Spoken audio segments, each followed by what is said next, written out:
पंजाब सरकार और राज्यपाल के बीच मचे घमासान को लेकर सुप्रीम कोर्ट में सुनवाई हुई है और इस दौरान कोर्ट ने राज्यपाल को लेकर एक बार फिर से कड़ी टिप्पणी की है।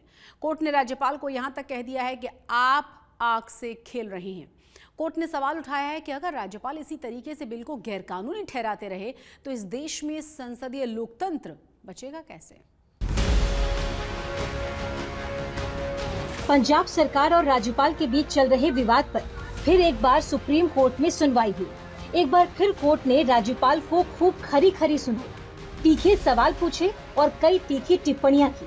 साथ ही 19 और 20 जून को बुलाए गए विधानसभा के सत्र को भी वैध करार दिया। लंबित बिलों पर जल्द फैसला लेने को कहा। सुप्रीम कोर्ट ने कहा कि क्या राज्यपाल को इस बात का अंदेशा है कि वो आग से खेल रहे हैं। अगर राज्यपाल को लगता भी है कि बिल गलत तरीके से पास हुआ है तो उसे विधानसभा अध्यक्ष को वापस भेजना चाहिए।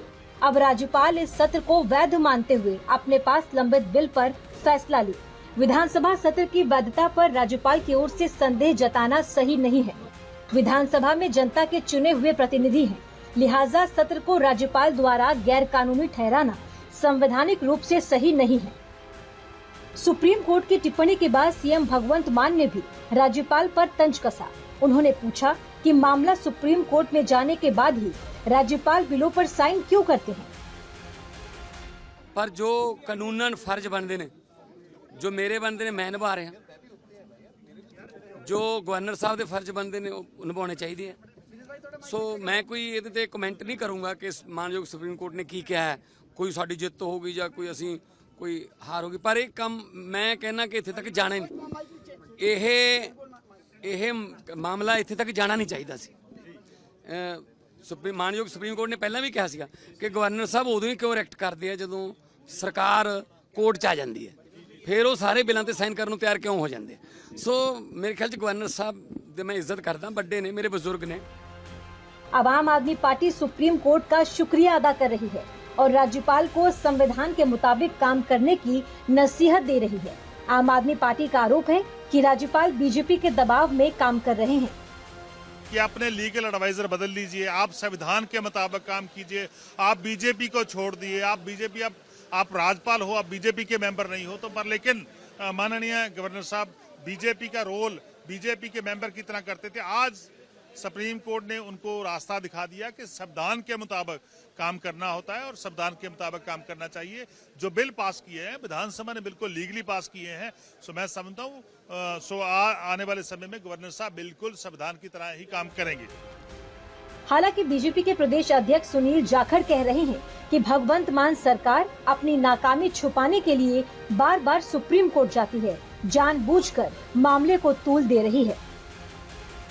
बट मेरा मानना है जहां तक ये मुद्दा चल रहा है गवर्नर साहब और मुख्यमंत्री साहब के बीच में, इसकी कोई आवश्यकता नहीं। Totally avoidable situation. जानबूझ के इन्होंने एक आम आदमी पार्टी की एक पॉलिसी रही है, चाहे दिल्ली में लेफ्टिनेंट गवर्नर के साथ, चाहे यहाँ पे, और मैं समझता हूं कि उसमें इस बात को बढ़ावा जब मिला जबकि गवर्नर साहब इनके उकसाने के बाद में पब्लिक प्लेटफॉर्म पे आके इनको जवाब देने लगे।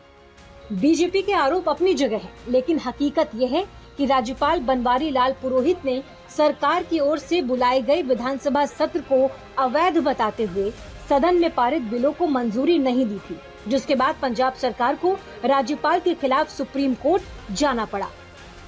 आज तक ब्यूरो। दिवाली से पहले सीएम भगवंत मान युवाओं को खास तोहफा दिया। उन्होंने चंडीगढ़ में 583 युवाओं को नियुक्ति पत्र बांटे हैं और उनका हौसला बढ़ाते हुए उन्हें बधाई भी दी। इस दौरान सीएम मान ने विरोधियों पर भी जमकर जुबानी हमला बोला।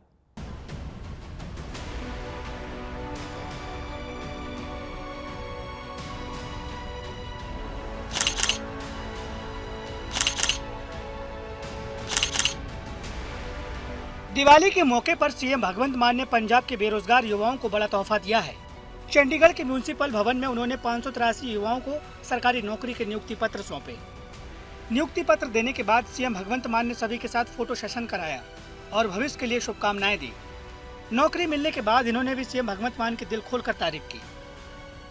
क्योंकि सानू सारे रिश्तेदार भी कहते सी भी बाहर जाओ, इत्थे नहीं मिलता कुछ।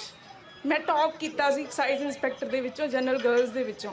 ਪਰ ਮੈਨੂੰ ਮੇਰਾ ਯਾਰ ਨਹੀਂ ਮਿਲਿਆ, ਮੈਨੂੰ ਉੱਥੇ ਪਤਾ ਨਹੀਂ ਕਿਉਂ। ਪਰ ਹੁਣ ਮੈਨੂੰ ਸਰ ਨੇ ਮਤਲਬ ਦਿੱਤਾ ਮੌਕਾ। Thank you so much sir. Sir ਨੇ ਕਿਹਾ ਬੋਲੋ, ਮੈਨੂੰ ਦੱਸ ਦਿਓ ਮਾਣ ਮਹਿਸੂਸ, ਮਤਲਬ I have no words to say, but I want to say ਕਿ ਮੇਰੇ ਬ੍ਰਦਰ ਨੂੰ ਇਸ ਗਵਰਨਮੈਂਟ ਦੇ ਵਿੱਚ 2-3 ਜੌਬਸ ਮਿਲੀਆਂ, 2 ਮੈਨੂੰ ਮਿਲੀਆਂ, ਤੇ ਇਹ ਸਿਰਫ किस करके होया? मान साहब करके। थैंक यू सो मच मान साहब, थैंक यू सो मच। इस दौरान सीएम भगवंत मान ने सरकार की उपलब्धियां गिनाई। उन्होंने बताया कि उनकी सरकार ने 1.5 साल के कार्यकाल में 37,600 युवाओं को नौकरियां दे चुके हैं। ਸਾਡੇ ਪਿੰਡ ਦਾ ਇੱਕ ਹੋਰ ਮੁੰਡਾ ਸਰਕਾਰੀ ਨੌਕਰੀ ਤੇ ਲੱਗ ਗਿਆ, ਸਾਡੇ ਪਿੰਡ ਦੀ ਇੱਕ ਹੋਰ ਕੁੜੀ ਸਰਕਾਰੀ ਨੌਕਰੀ ਤੇ ਲੱਗ ਗਈ।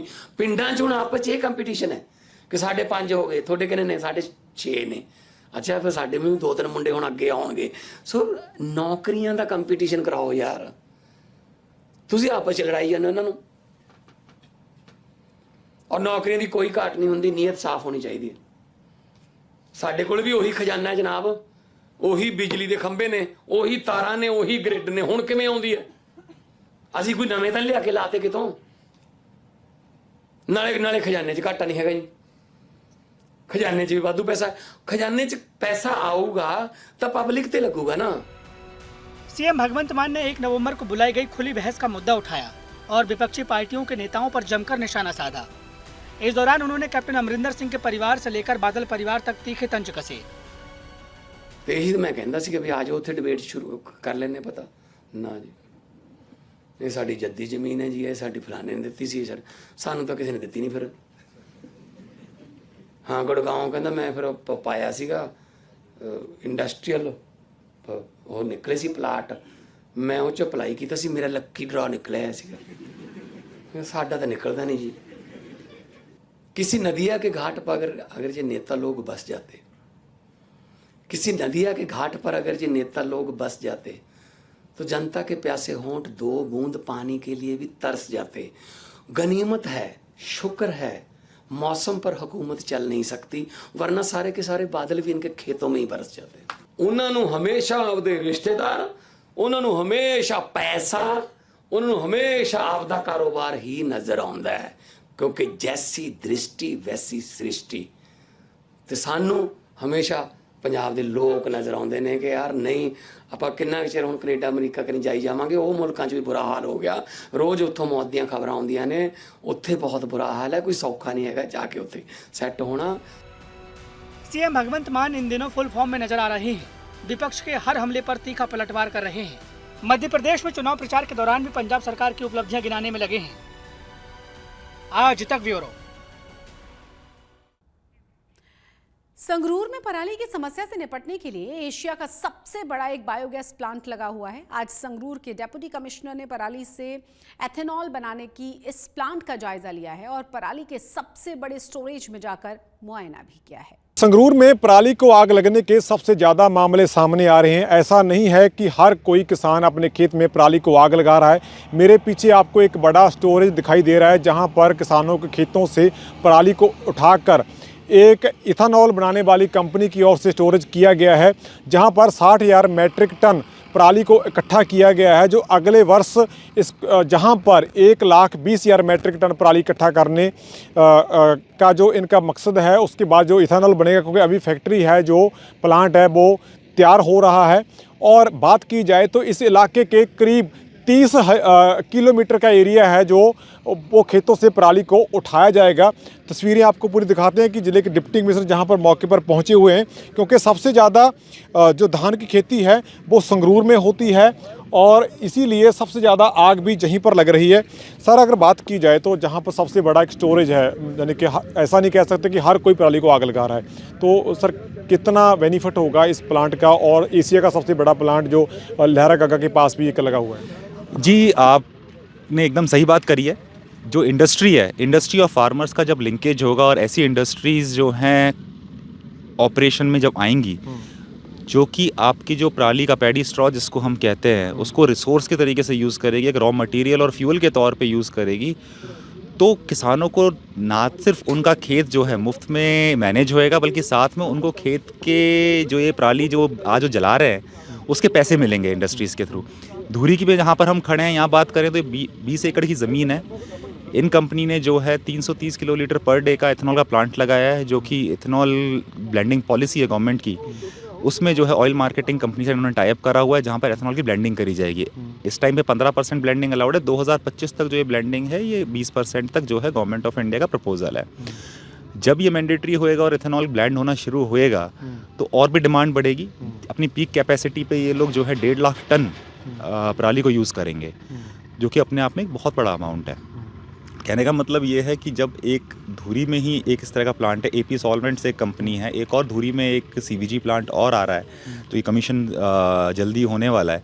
तो जब ऐसे प्लांट्स हमारे लगेंगे और जब कंपीटिंग डिमांड्स बनेंगी, जो आज किसान की जो ज़मीन ना, दो फ़ायदे हैं किसान को। एक तो उसकी ज़मीन मुफ्त में जो है मैनेज हो रही है, दूसरा जो रॉ मटेरियल है, जब अलग अलग कंपनियाँ आएंगी तो किसान अपने हिसाब से सोचेगा कि जहाँ उसको ज़्यादा मुनाफा हो रहा है वहाँ पर वो उसको बेचे।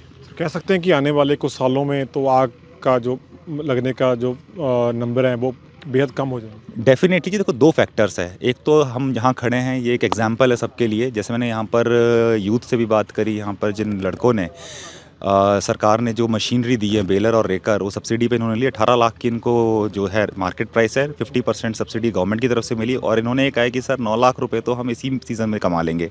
इसके साथ साथ 25 बंदों को एक बेलर पे एम्प्लॉयमेंट भी मिल रहा है। तो ये देखो, एक इंडस्ट्री के साथ जहाँ पर आपका आउटपुट प्रोड्यूस हो रहा है, इंडस्ट्री भी एम्प्लॉयमेंट दे रही है, साथ में बेलर्स भी एम्प्लॉयमेंट दे रहे हैं। तो कितना ज़्यादा एम्प्लॉयमेंट यहाँ पर जनरेट हो रहा है। ये कंपनी इस टाइम पे 90 बेलर इन्होंने एम्प्लॉय करे हुए हैं।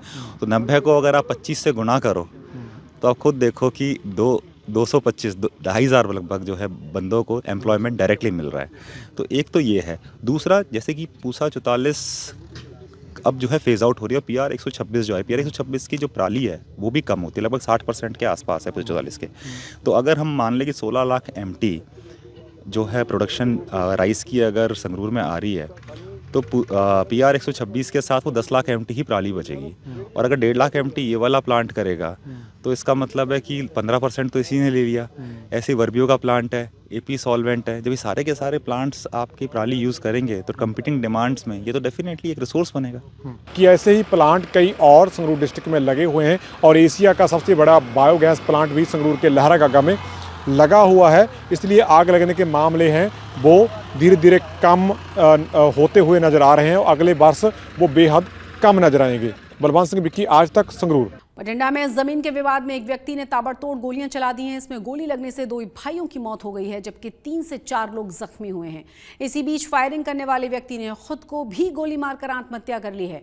पुलिस ने तीनों के शवों को कब्जे में लेकर पोस्टमार्टम के लिए भेज दिया है। वहीं घायलों का इलाज जारी है।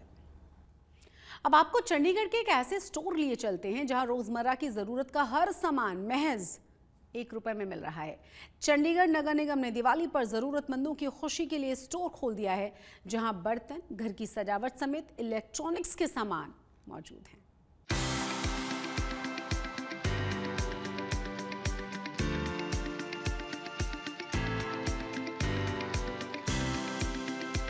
महंगाई के इस दौर में अक्सर आपने लोगों को कहते सुना होगा, 1 रुपये में मिलता है क्या है। तो आपको बता दें कि यहाँ एक छत के नीचे 1 रुपये में आम जरूरत का हर सामान मिल रहा है।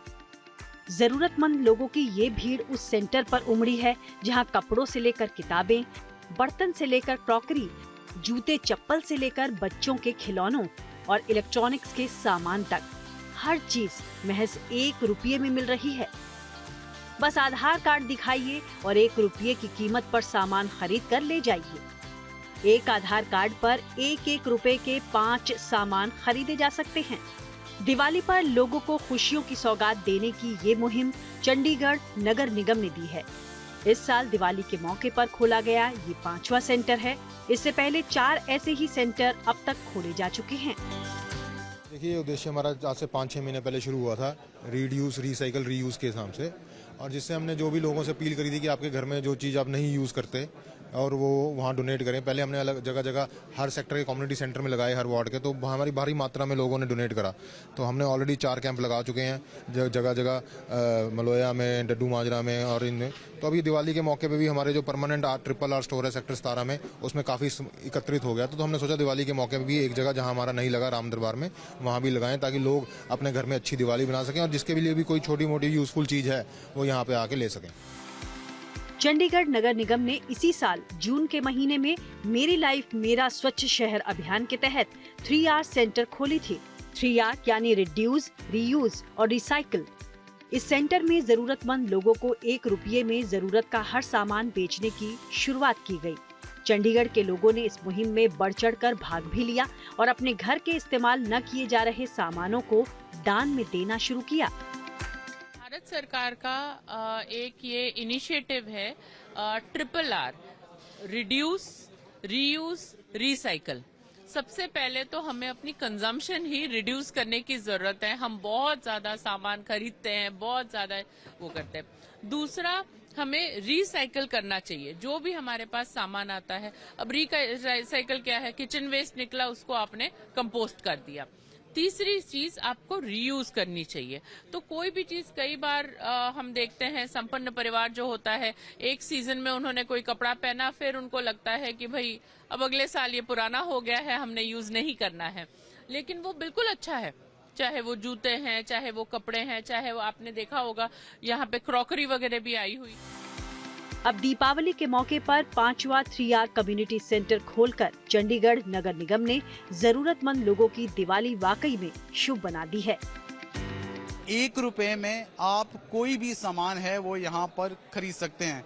सीधा जो कंसेप्ट ये है कि जो लोगों ने सामान जैसे वेस्ट में फेंक दिया जाता है, उन्हें वापस कैसे रिसाइकल किया जाए, उसे वापस कैसे रीयूज किया जाए, उसको लेकर ये चंडीगढ़ में 5वां स्टोर है वो खोला गया है।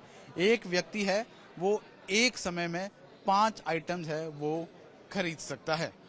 वीडियो जर्नलिस्ट चांदीराम के साथ ललित शर्मा, चंडीगढ़।